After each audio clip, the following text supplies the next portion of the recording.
Hello, my name is Cody. Welcome to the Unifying Field podcast, where we journey beyond the black and white into the vast spectrum of human experience. Here we explore the great question of why we are here, seeking wisdom in all traditions and unity in our diversity. My mission is to bridge worlds, uniting hearts and minds through conversation, curiosity, and the shared wonder of existence. So take a deep breath in through your nose. Open your mind and join me as we step into the infinite together. I want to start off by talking a little bit about the goal of my show. I, of course, want to talk about spiritual things that interest me, and hopefully that interests you as well. But I don't just want to talk about things. I want to show how to implement these ideas into your day-to-day life. I am learning every day myself, and by sorting these things out, I am learning how to gain wisdom, and hopefully I can help you do the same.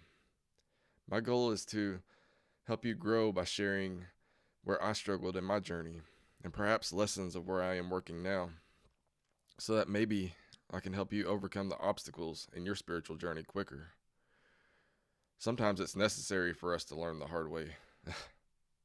Goodness, I for some reason love the hard way, but I don't believe that the hard way is always best. Mastery, I believe, is best, because ultimately, what we are able to master is what is the most meaningful, as this is growth. I may not always be able to provide actions for ideas, but if I can, I definitely want to do that. And ultimately, I want my podcast to revolve around doing. And this is definitely going to be one of those actionable topics. However, it may not be the most profound spiritual topic. Regardless, there are some foundational things you need to be aware of to grow spiritually. Do you know what is a profound spiritual concept that few people have figured out? Get off your butt and do something. All right, let's focus now. Today I'm referring to the origin of thoughts that guide our everyday lives. I want to open with a quote by the French philosopher René Descartes, something that most people are going to be familiar with. Descartes said, "I think, therefore I am." The great Buddhist monk Thich Nhat Hanh responded by modifying it in his book, The Art of Living, by saying, "I think too much, therefore I am not there to live my life." This is certainly true for a lot of people.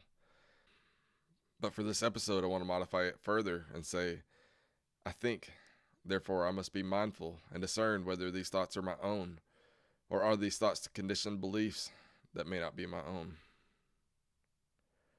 I want to try to avoid being political and conspiratorial with this one, as this is a spiritual show. But with the constant barrage of divisive topics, I would like to talk about an idea known as mental sovereignty. This idea was brought on by watching many recent tragic events play out. The events themselves are only a small part of the ugliness going on in the world. The other part is the drama that follows the events. If the tragedy was an earthquake, the people's reactions are the aftershocks, which echo outwardly from the epicenter, causing further damage, far beyond where the tragedy occurred. Mental sovereignty is an idea that I was excited to have formulated, but turns out it was already a thing, so that's cool. Great minds must think alike. I thought of the idea of how being sovereign would mean that your thoughts are your own and not swayed by anyone else's. I first heard of this idea when someone said that a real witch is sovereign, meaning that a real witch is neither a black or white witch, good or evil, but rather gray or crooked in their path, the middle path, if you will. And thus, they use magic and the dark and light powers under their self-governance and control, not controlled by higher or lower power, and thus use their power of discipline and self-control to make decisions. At least that is how I interpret it. The definition of mental sovereignty I found states it like this, which is pretty spot on to the idea I had. Mental sovereignty is the autonomous capacity to think, decide, and act for oneself, independent of external influences, and to shape one's own internal world with self-awareness, critical thinking, and healthy boundaries. It involves understanding how your mind is shaped by external factors such as education and media, and consciously choosing the values and beliefs that align with your authentic self. I see so much hatred and blame everywhere. It's almost impossible to avoid, and honestly, it can be exhausting. Whenever a tragedy occurs, the pattern is the same. One side blames the other. Narratives form instantly. And social media becomes a storm of negativity, division, and outrage. It even feels like social and traditional media amplify everything, making everything so much worse than it already is. You can scroll and see people mocking or even celebrating harm, which is heartbreaking. Have we lost our humanity? Has empathy become so dulled that compassion no longer arises naturally when people are hurting? Or are many of us being swept up by forces that thrive on our outrage, trading away our mental sovereignty for the comfort of belonging to a team or a group? People sometimes call this the NPC effect. The NPC is a non player character, which refers to a person who blindly follows popular opinions without thinking critically. If you think of a video game where you are guiding a character through the story, making decisions and determining the outcome for that character, a non player character would be one of the countless characters that are operating on some pre programmed computer code that was written by a team of people who created the game. While you are operating your character relatively freely within the confines of the game, the NPC characters are mindless and perform actions as they are programmed. Simply put, they don't question whether something is right or wrong. They just do what they are told. Sometimes I wonder how many of these online accounts we interact with on social media are actually real people, and how many might be bots designed to provoke and divide. I'm not here to dive into politics or conspiracy theories, but to ask the questions that matter for mental sovereignty. Our focus today is this: are your thoughts truly your own? Or have they been hijacked? Where do your beliefs come from? What shapes your identity? Who are you beneath the noise? What are the consequences of not maintaining sovereignty? And how can we reclaim it? I believe the battle for mental sovereignty may be the real spiritual warfare of our time. Every day we are bombarded with influences that pull us away from clear, independent thought. But if we slow down and think for ourselves, we can begin to see through the illusions the world presents. That's where I want to start, by looking at how our thoughts are shaped. I'm going to start simple and we will build up from there. We must be able to walk before we can run. Recently, my wife sent me a picture of a toy set that would be a great gift for our little girls. She said, "They are sold out everywhere, and they are currently available at Sam's Club. We need it quickly because they will sell out." I'm not trying to pick on my wife, but I like using real-world examples when I can, and I really like that one because scarcity is a great marketing strategy. If a product is at risk for not being available, you are less likely to think further on what is being played against you. With enough time, you might be more likely to think and make an informed decision. But if they are playing you with scarcity and urgency, rational thought might tell you that making an informed decision is the last thing they want you to do. They want you to spend that money now. Interestingly enough, since I am also an enthusiast of cybersecurity, I recognize the relationship between marketing strategy and scammer strategy. I know that scarcity and urgency are common ways that scammers attempt to manipulate the minds of their victims for the purpose of stealing money and identities. We'll look at how scammers try to manipulate people's thoughts shortly. What else did my wife say about the toy? She said, "Well, everyone in my Facebook mom group said that it is sold out everywhere, and now it's available at Sam's Club. Oh my gosh, we gotta hurry." Alright, so on top of the scarcity and urgency, we now have social proof that this is the toy you need, and everyone wants it. So now I want this toy because the group has boosted its importance, and she has found a place where this toy is available. No, wait a minute. There is one place with them available, and if I don't rush to the store and buy this thing now, I will have missed this only opportunity that I will ever have to find it. Now my mind thinks that if I don't get this toy for my kids, their Christmas will be ruined. And to their friends, they will be considered losers. What a shitty dad I will be if I do not get this toy now. Interesting. I don't work in marketing myself, but someone in that field might call this their marketing strategy. I would call it manipulation and brainwashing. In the olden times, they would call this tomfoolery. Marketing, in a lot of ways, is very subtle and thus more difficult to pick up on the manipulation that is occurring. Let's be a little more obvious now. If you remember, I mentioned cybersecurity. Scammers use email, phone calls, and text to trick people into giving up their information and money using similar tactics. And actually, we will soon see that these tactics are being used against you in practically every aspect of your world, not just marketing and scams. Anyways, a scammer is first going to try to trick you into believing they are representatives for your bank. Here's an example. Hi, my name is John, and I'm calling to notify you that your credit card information of the card ending in 1234 has been stolen. You respond, Oh no, what do I need to do to disable my card so nothing more happens? No worries, sir. I will disable your card and we'll begin reversing any unauthorized charges. In relief, you say, Oh my gosh, thank you so much for your help. Not a problem at all. It is my pleasure. You can trust us to keep you safe. First, I need to verify your credit card information to ensure we are talking to the correct cardholder and not someone impersonating you. Can you read the numbers on your credit card to me so we can verify this? With that trust they built up, because they are there to help you with this problem they've created, you have given them your credit card information and now your credit card is stolen.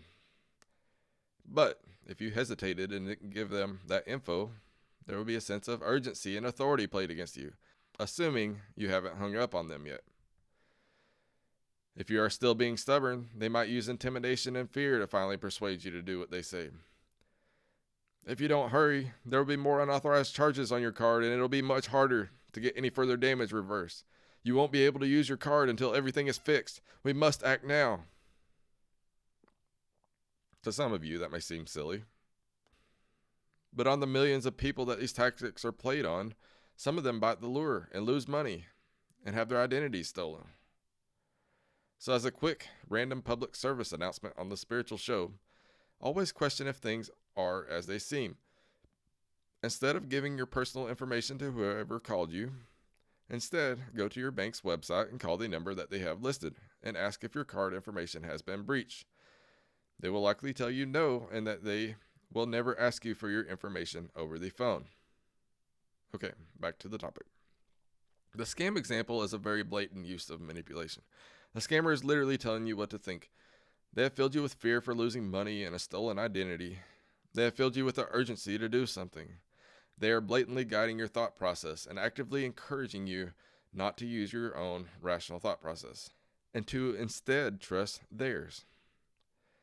They want you to move quickly so you don't think clearly. The answer is simple. Don't. Slow down. Manipulation is used everywhere. Politics and law, media, sales and marketing, religion, and so on. Even in parenting. Am I right, parents?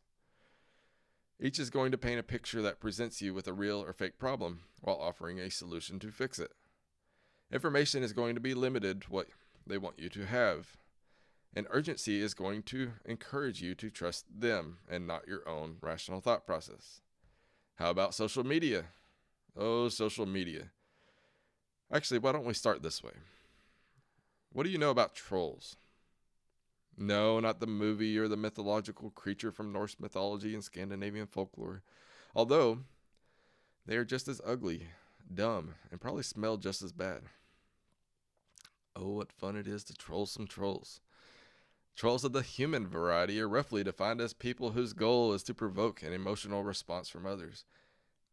I can't even say for sure that the trolls are all people anymore, as AI bots are a real thing today. I mean, it makes sense to me as it's another method of psychological warfare, and humans are all about destruction. Alright, let's take my tinfoil hat off. If you are unaware of AI bot farming, I found an article from Newsweek that discusses how the FBI shut down a massive Russian AI-driven bot farm on the social media platform X.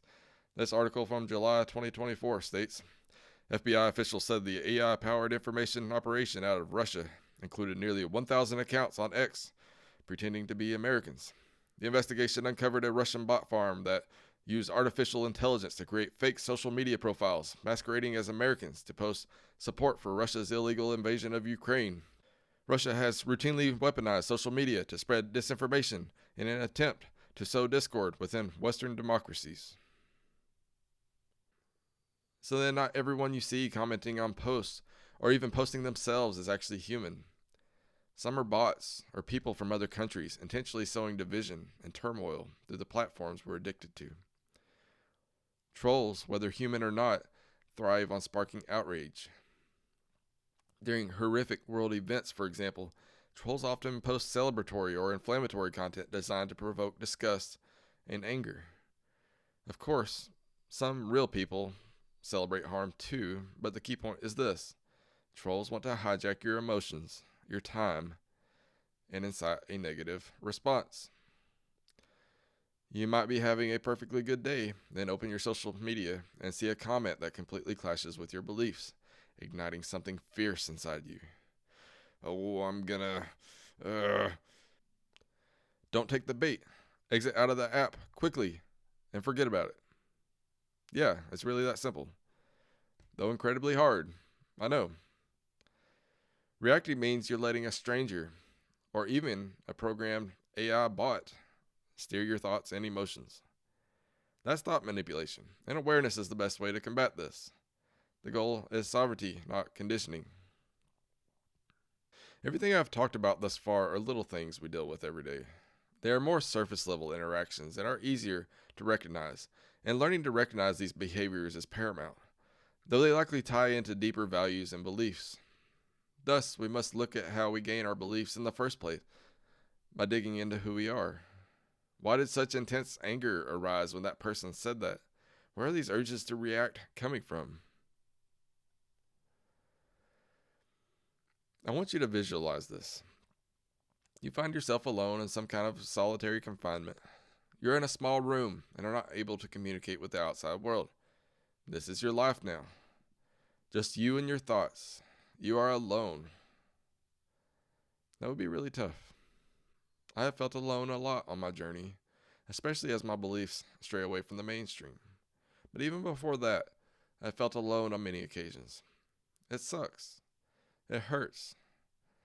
While being a hermit sounds nice at times, that dream of spending my life meditating in a cave away from society, we are social creatures.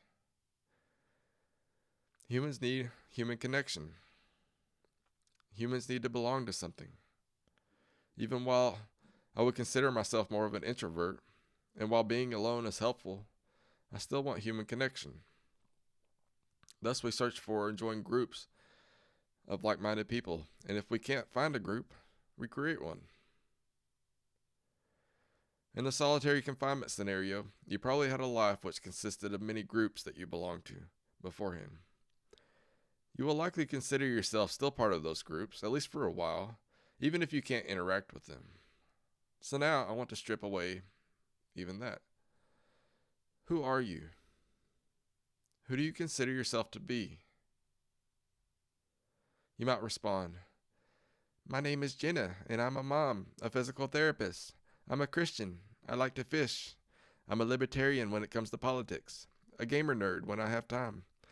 A metalhead at a rare concert I'm able to attend. And a computer nerd." No. Who are you? Well, I'm not sure outside of that. Those are adjectives that represent different groups and hobbies you're a part of. But none of those things are actually you. They simply describe things you are a part of and or do. However, our groups do come together to form our identity, or perhaps our persona that we embody. This is the body we walk around the world in. Not the physical body per se, but the essence. You might be a Dodge Ram pickup, and there are tons of Dodge Ram pickups. But you are a 1985 model with a baby blue paint job and 22-inch wheels and tinted windows and so on. We're all the Dodge Ram pickups, but each has different things that make us unique. Yes, I know that was a very random example. And without those adjectives we assume, without something to belong to, we feel alone and almost naked. It's kind of tough to imagine not being a part of something. You wouldn't have any guardrails to brace yourself with or lean against in this challenging world. But at one point, this is where we found ourselves. When we are babies, we literally started fresh with a clean slate, of which the possibilities were endless.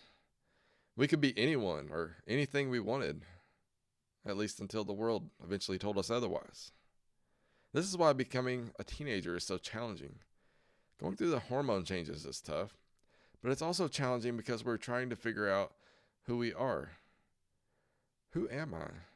Who do I want to become? Before I began on the spiritual path, I thought the goal was to gain more adjectives and groups, though today I'm working on becoming more like the baby I described. I'm slowly working on becoming nobody, but that is a topic for a different day. Back to my point. When I first started thinking about this, I thought that groups were the main focus.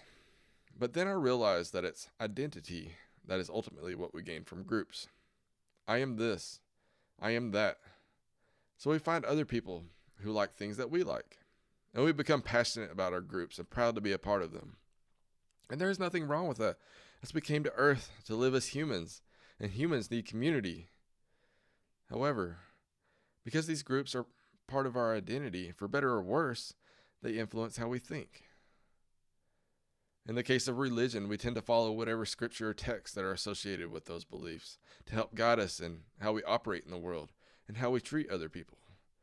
It helps us build values. Similarly, if we align with a political viewpoint, we might align our beliefs and values with that group as well.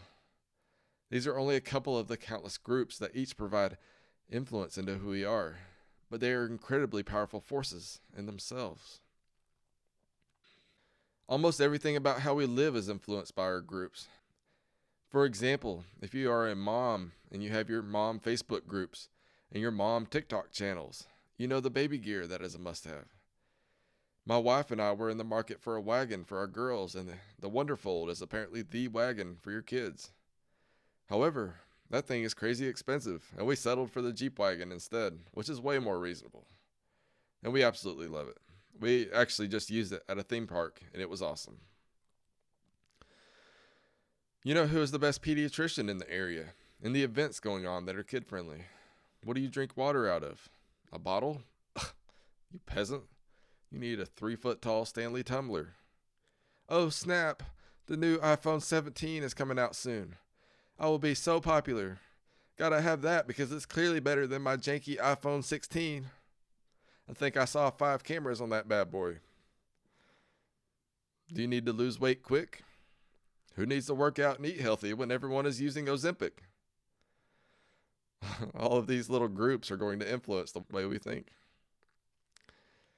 So the reality is that your groups provide an identity for you, and your thoughts are guided and filtered by the values and beliefs of those groups. And then this forms the person you walk around in, which is able to interact with the world in various ways. If any of those things refer to you, I'm not picking on you. Let's explore how we interact with the world. If I met you in person, who would I be meeting?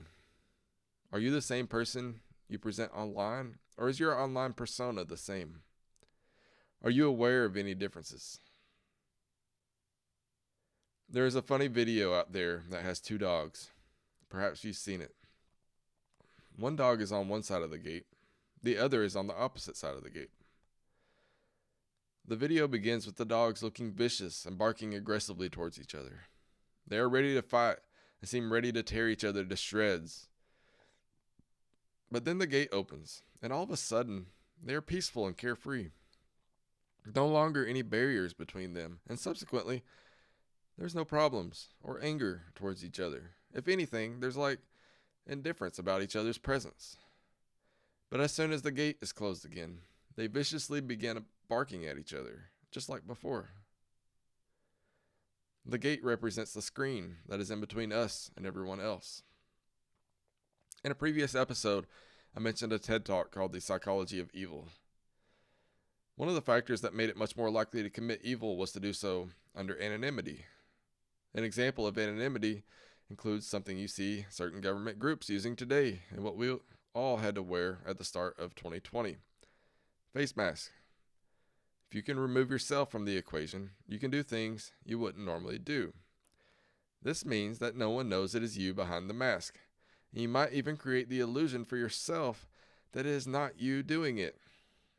So the illusion story you might create would be that you wouldn't be held accountable since no one knows it's you. Unfortunately, or fortunately, depending on your perspective, you will at a minimum have to face yourself. Additionally, if you can remove the human factor through dehumanization, you are more likely to commit evil. Thus, due to the horrific evil deeds a human may have committed, they can be more easily transformed mentally into a creature that is lower than human beings. At that point, you have created an illusion that enables you to more easily perform incredibly horrible things to that person. And when you do so, you have now become the problem. We must be very careful because this doesn't just relate to prisoner scenarios. It can even relate to how we treat other political groups that we disagree with. Do you see the opposing political group as animals who are lower than human? Another one of the 7 social processes that I felt is relevant to the point I am building upon is uncritical conformity to group norms, which practically means just following along with whatever everyone else in the group is doing or believing, even if you know deep down that it is wrong. It is not okay to do something wrong because everyone else is. Be the change. These are all factors which influence or even control how you think. Our conditioning through our groups creates barriers between us and them, making it easier to do harm against others. There is no them. There is only us. Remember, our goal is mental sovereignty, not conformity. Let's see how these ideas I'm presenting translate to social media. When interacting with other beings on the internet, you can see some kind of a profile picture, right? But you know that the profile isn't a human being. It is simply representative. We assume there is a human on the other side, or at least in the back of our minds, there's a human on the other side. But since we aren't face to face with them, and we have electronic barriers between us, it's easier to dehumanize them. Similarly, people aren't interacting with you, they're interacting with your profile. So then both sides are able to dehumanize each other. The trolls aren't enraging people to their face. They're a profile doing this to another profile. And when you take the bait and engage with rage, you're a profile arguing with another profile. But that's not really what it is. You have simply convinced yourself of this. As Ram Dass might have said, they are just phenomena being phenomena. And the way each side responds, well, that's their problem. What we've lost with our addictions to our screens is our humanity. The humanity we've lost means our ability to imagine there may be a real human on the other side who is more like us than we think. A real person who is part of many groups and illusions, doing the best they can in whatever way they know how. Just like us. Of course, with sometimes drastically different viewpoints. So now I want to shine some light on our inhumanity by looking at the opposing parties. If we are to reclaim our mental sovereignty, it might be helpful to see who our opponents are. Who are your opponents that captivate your attention so much that you give up your mental sovereignty and your time to rage against them? We've established that there are many layers that make up who you are. You are part of many different groups that form your identity. It's the same for everyone else. No one is just one thing. Before I go further, I want to be clear. I'm not attacking any side. I believe in finding a middle ground that celebrates the good wherever it appears and calls out harm wherever it appears. I believe in being a good person who loves their neighbor regardless of differences. I believe in resisting the pull of division and hatred and instead focus on piercing the world's illusions and finding ways in which we are the same. With that in mind, we live in a world saturated with illusion and noise. This can make people numb, indifferent, reactive, even cruel. It's unsettling to see people celebrate harm or take pleasure in others' suffering. That kind of thinking doesn't arise overnight. It's the product of deep conditioning and broken systems. When we lose our sovereignty, the first consequence is separation. forgetting the humanity beneath our labels. And instead of reducing the world's problems, we end up perpetuating them. We become part of the problem. But we don't have to add fuel to that fire. We can choose to be torches that light the way for others, rather than torches that set the world ablaze. We have the opportunity to recognize our true selves beneath the layers of group identity. And if we can see that in ourselves, we can start seeing it in others, even those we strongly disagree with. This creates space for compassion and understanding to grow. When we stay in the illusion of separation, we lose our internal compass. The human mind has built-in features that help guide us back to the right path. Shame, guilt, and regret aren't states of mind that anyone finds comfortable. In fact, they are downright awful. But they are signals that help correct our course when we have strayed off the path. Without sovereignty, those signals have the ability to grow faint. It becomes easier to excuse harm or to stop questioning our group's actions. If your groups are encouraging you to think or act in ways that harm others and you don't question it, you've surrendered your ability to think independently. You become part of a stampede that tramples rather than uplifts. For example, equality at its heart respects and embraces differences. Supporting or encouraging harm in the name of fighting for good only deepens division and hatred, even towards the very people you claim to defend.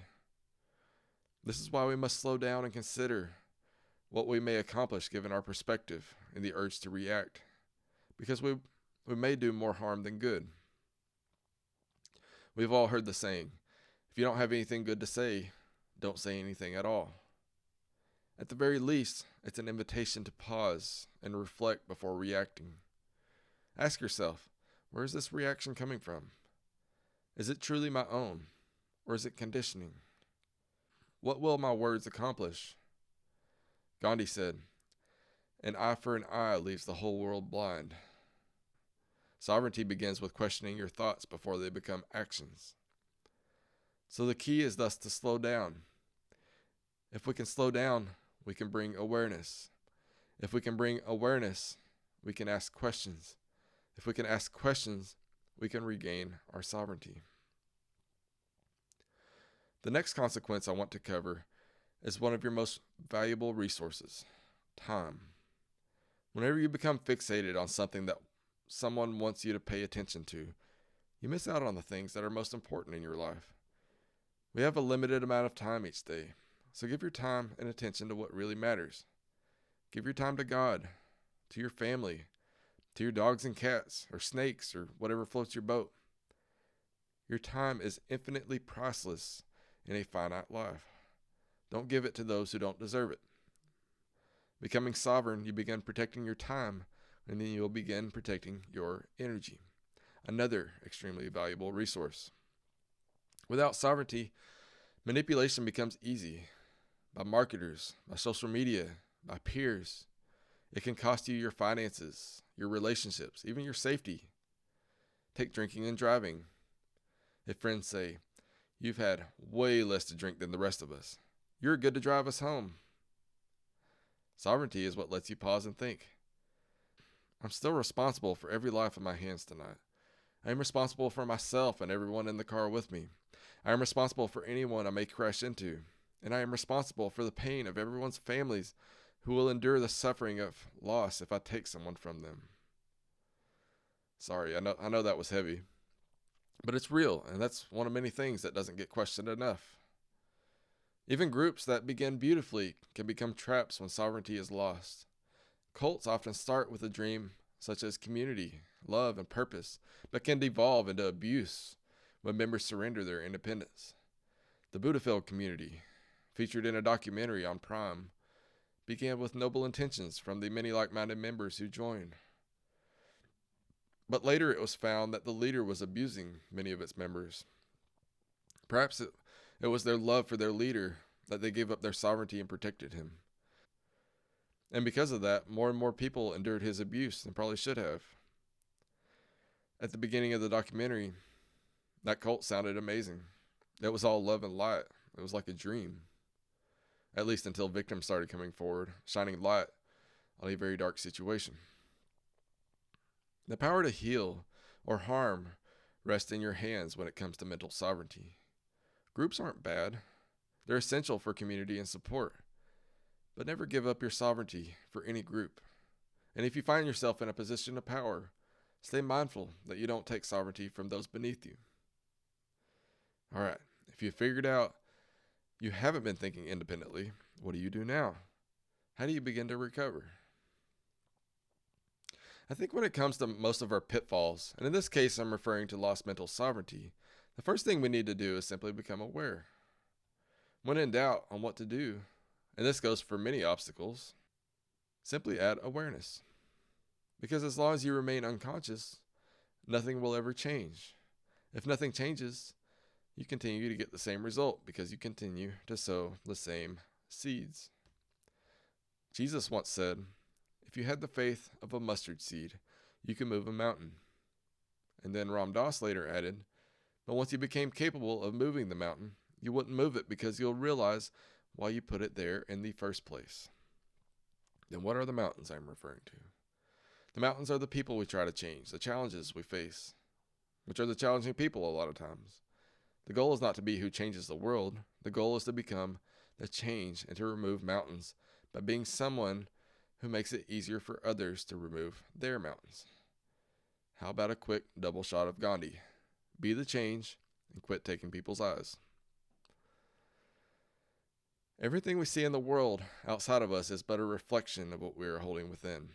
We're thus movie projectors that are projecting and animating the images of our internal roll of film. But instead of projecting the movie onto the wall, we project the movie in all directions, which actively creates our world and contributes to the worlds of others. And thus, when we don't have awareness that we have lost our sovereignty, we might be playing into others' agendas and perpetuating the problems we would rather see fixed. Once we have become aware, another helpful tool is simply to slow down. The ego's need to react now is conducive to only serving itself, which translates to causing more damage than healing, as well as possibly acting on thoughts that were generated by others.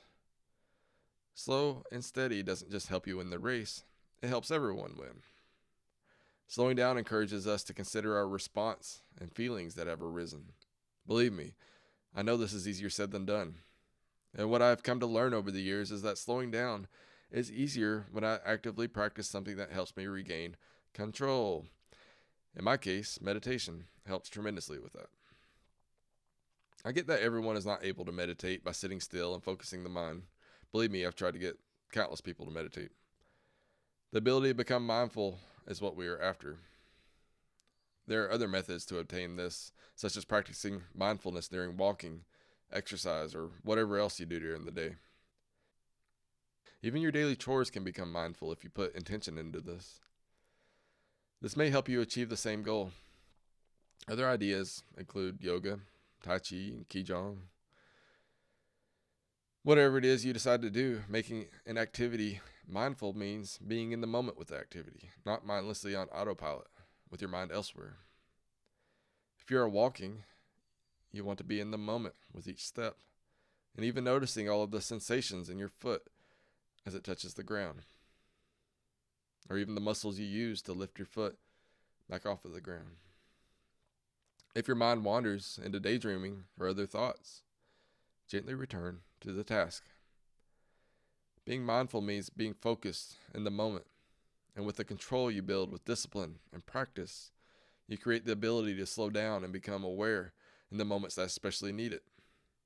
My understanding from my own practice and study is that the ability to switch to the part of you that is quietly watching is the goal.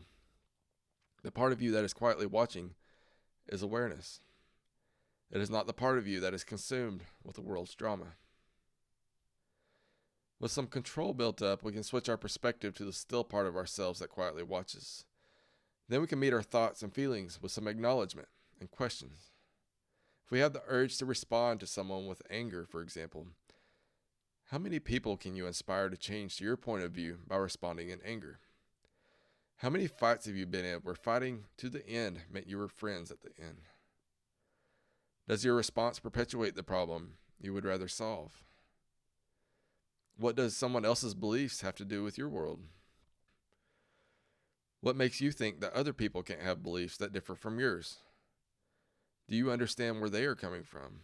All of the events that led them to this conclusion and belief system? Does your life model the way you think? What groups and influences have led you to your current conclusion? Are you being manipulated by any of your groups to carry out an agenda?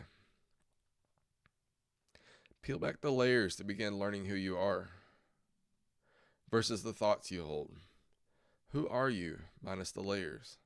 Who are they minus their layers? Are you really that different from the people you don't agree with? Are you being trolled by a prankster or AI bot? Or are you being played by one of your groups to carry out an agenda? Are they swimming in an ocean of illusion, like you once were? The basic question we should ask is, are my thoughts and beliefs my own, or have they been hijacked by someone else? And by answering that one question, we may begin to stop perpetuating division and hatred in the world by walking in awareness of how we respond to it. We enter this world naked, and we leave it naked, stripped of everything but our true selves. Incarnating here means learning who we are by exploring ideas, interests, and groups. We create identities to cover our nakedness, to give ourselves rails to lean on in a challenging world. Part of being human is connecting with other humans. We want to be a part of something greater because there is power in numbers and coming together. But sometimes it gets us in trouble. Just ask anyone who has been trampled by a human stampede. Thinking itself isn't what gets us in trouble. Thinking other people's thoughts does. When we remain unconscious to the origins of our thinking, we can be used to serve someone else's goals, even to commit great harm. It becomes possible to dehumanize others when we lose the shame, regret, and guilt that got us back to the path. The consequences of surrendering our mental sovereignty vary. I might convince you to buy what you don't need by making it seem rare. I might train you to hate a group of people, and because you share my group's values, I can use you to sow division, hatred, and chaos. Or at the very least, I can ruin your day by arguing with you on social media. And guess what? I may not even be human. But if we build a foundation of mental sovereignty through practices like meditation and self-inquiry, we begin to understand who we truly are and see through our conditioning. By questioning the urge to react, we can contribute to the world we dream of instead of adding to its problems. With mental sovereignty, we think for ourselves, see through illusions, and help others see their own. For what we see outside is but a reflection of what we hold within. So sever the puppet strings of identity that command your every thought. Stand unbound in your awareness.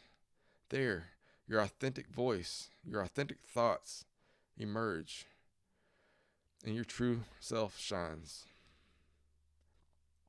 I want to end by sowing unity with our newfound mental sovereignty. I like to end my meditations with a simple loving kindness exercise that sends love to myself and others. And if you would like, you may repeat this after me. May I be happy. May I be healthy. May I be loved. May I be free from suffering. May all beings be happy. May all beings be healthy. May all beings be loved. May all beings be free from suffering. Thank you for joining me on this journey today with the Unifying Field podcast. We've touched on just a fraction of the vastness that connects us all, but remember, the exploration never ends. Keep asking questions, keep seeking answers, and stay curious. As we part ways, may you carry a little more wonder, a little more peace, and a renewed sense of connection with the world around you. Until next time, take a deep breath, question everything, and remember, the infinite is always within reach. Please like and subscribe and share with anyone you think may enjoy this type of content.